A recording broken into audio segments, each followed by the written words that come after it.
Bom dia, meus filhos e filhas. Enquanto faço café, vamos meditar na palavra de Deus. Hoje, Mateus capítulo 19, versículos do 3 ao 9. Os fariseus vieram perguntar-lhe para pô-lo à prova: é permitido a um homem rejeitar sua mulher por um motivo qualquer? Respondeu-lhes Jesus: não lestes que o Criador, no começo, fez o homem e a mulher e disse: por isso o homem deixará seu pai e sua mãe e se unirá à sua mulher, e os dois formarão uma só carne. Assim, já não são dois, mas uma só carne. Portanto, não separe o homem o que Deus uniu. Disseram-lhe eles: por que então Moisés ordenou dar um documento de divórcio à mulher ao rejeitá-la? Jesus respondeu-lhes: é por causa da dureza do vosso coração que Moisés havia tolerado o repúdio das mulheres, mas no começo não foi assim. Ora, eu vos declaro que todo aquele que rejeita sua mulher, exceto no caso de matrimônio falso, e despoja uma outra, comete adultério. E aquele que desposa uma mulher rejeitada, comete também adultério. Palavra da salvação. Glória a vós, Senhor. Estamos falando aqui sobre a indissolubilidade do matrimônio. O matrimônio não pode ser dissolvido. Jesus é indagado sobre essa questão, se é permitido ou não rejeitar uma mulher. Mas Jesus diz, respondendo a eles: Deus une o homem e a mulher, e o que Deus uniu, o homem não separe. Só que mais adiante ele fala de matrimônio falso, ou seja, existem relações que não foram unidas por Deus. Apesar de terem se casado na igreja, tudo direitinho e cumprido todos os ritos, o casamento tornou-se nulo por conta de diversos vícios, de mentiras e outras tantas coisas que invalidaram não o casamento em si, mas aquela cerimônia.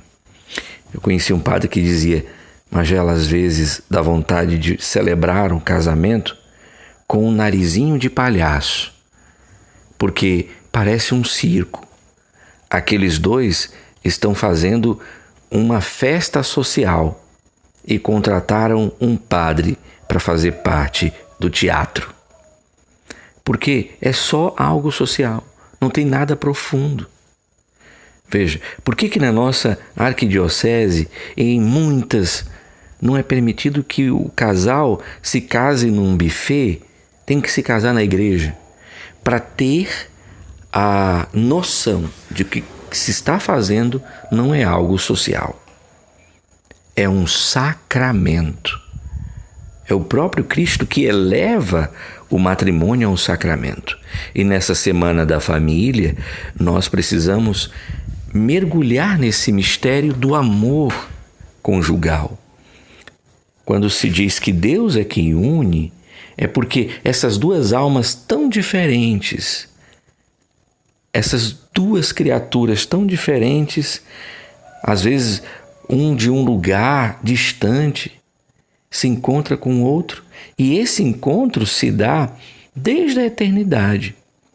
Deus pensou em vocês, em nós, e Deus pensou naquele casal desde antes de criá-lo, desde antes de nascê-lo, de você nascer, dela nascer. É por isso que é tão interessante quanto que duas pessoas tão diferentes conseguem se harmonizar. Você não se suportaria sozinho na sua casa ou duplicado. Tem dias que a gente olha no espelho e diz: eu não me suporto. Imagine uma outra pessoa igualzinha a você. Por isso que a pessoa que você ama de verdade, ela é quase que o seu contrário. Como dizia Roberto Carlos na canção O Côncavo e o Convexo. Porque o amor consegue unir as diferenças.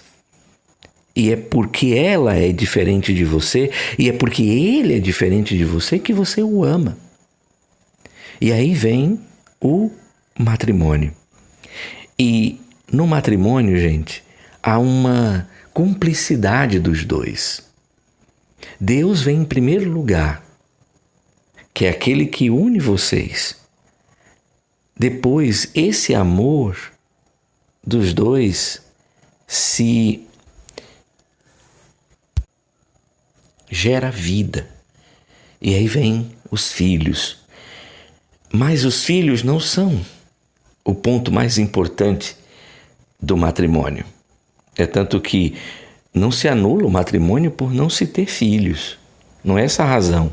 É por não ter amor um pelo outro, por ter sido enganado. Mas bem, tem casais que se casam porque engravidaram. Então apressaram tudo. Mas o filho não é o ponto mais importante. É o amor dos dois. Então, na escala de valores vem Deus, depois vem o seu cônjuge e depois os filhos. Mas tem gente que põe os filhos na frente de tudo. Aliás, para dirimir uma discussão, põe os filhos inclusive no meio da cama. Quando um não quer ter relação com o outro, chama o bebê para ficar no meio. Isso é um absurdo, porque não são capazes de conversar, dizer, olha, não dá para mim, hoje não dá, não sei o que e tal. Mas usa a criança, usa o filho para colocar no meio. E aí tem casais, inclusive, que preparam o melhor quarto para o filho. Isso é um equívoco. O melhor quarto da casa precisa ser do casal. Porque se não fosse o casal, não teria filho. E essa história de, mas agora a palavra diz, eu ouvi dizer aí que a mulher tem que ser submissa ao homem, que está lá em Efésios e tal. Olha, quando São Paulo escreve isso, São Paulo escreve dentro de um contexto muito interessante, né? A Bíblia fala, não só em Efésios, mas também em Colossenses, sobre esses códigos domésticos. E ali vai colocando o papel de cada um, a importância de cada um. Mas quando se fala de submissão na palavra de Deus, essa palavra submissão vem do pensamento de não se buscar a sua vontade, mas buscar agradar o outro. É tanto que a Bíblia começa quando Deus cria Adão e Eva, né, os seus primeiros pais, ele tira Eva da costela de Adão. Na verdade, na tradução correta seria do lado do Adão. A mulher não está atrás, à frente, acima, abaixo, mas ao lado do homem e vice-versa. Então, essa história de que a mulher precisa obedecer o marido, isso vale para os dois. É tanto que nesse código judaico, é um código patriarcal, vem falando sobre essa questão da autoridade do marido, cabeça da família, se pega um pouco, mas no cristianismo tem um texto que se segue a esse. Em Efésios capítulo 5, no versículo 25, né, ele vai dizer que o marido deve amar a mulher como Cristo amou a igreja e amar como se ama o seu próprio corpo. Se eu amo o meu corpo, eu não vou agredir, eu não vou submeter, eu não vou subjugar, melhor dizendo. Então, é falso que a mulher deva ser submissa, nessa palavra submissa que nós entendemos agora, porque não é essa palavra submissão que descreve a palavra de Deus no seu contexto. Então, o homem e a mulher devem caminhar juntos. Nunca, jamais usar os filhos como cola. Não serve. O filho não há cola para os dois, não. O filho é um fruto do amor dos dois e não o contrário. Então nunca use seu filho para tentar reconquistar o amor da sua vida. Isso não vai funcionar. nunca irá funcionar. Isso vai só prejudicar o desenvolvimento da sua criança. O que une os dois é o próprio Deus. Não ponha seu filho na cama com vocês. Coloque Deus. É o lugar dele. Quando se casa, nós vivemos essa situação de uma trindade dentro de casa. Nós buscamos Deus para fazer parte da história dos dois. Então, é Deus que tem que estar no meio. E o filho deve entender isso. O filho deve compreender isso. Então nós vamos pedir a Deus uma graça especial hoje. Que Ele possa abençoar a união de vocês cada dia mais. Porque quanto mais apaixonados vocês estiverem, quanto mais se respeitarem, quanto mais se submeterem, e aí a submissão é mútua, a não fazer a própria vontade, mas buscar melhorar o outro. Quando nesse relacionamento eu faço tudo para que você seja melhor, para que você dê o melhor de si e não o contrário, então tudo vai dar certo.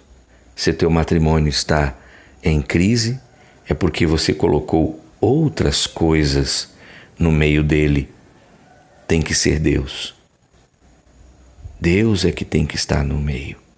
Por isso eu te peço, Senhor, nesse momento, para todos os casais, para os jovens apaixonados, também para os casados e aqueles que já têm filhos, que Tu venhas restaurar esse relacionamento. Porque se há amor autêntico, Tu podes restaurar, Senhor. Dá-nos a graça de sermos submissos um ao outro. E que o marido, que é cabeça da família, não o seja para mandar na mulher, mas o seja para servi-la. E a mulher, que é a inteligência da família, que ela use dessa inteligência para gerar união dentro do seu lar. Nenhum é mais importante do que o outro, e todos formam a instituição mais bela, a família. Louvado seja nosso Senhor Jesus Cristo, para sempre seja louvado.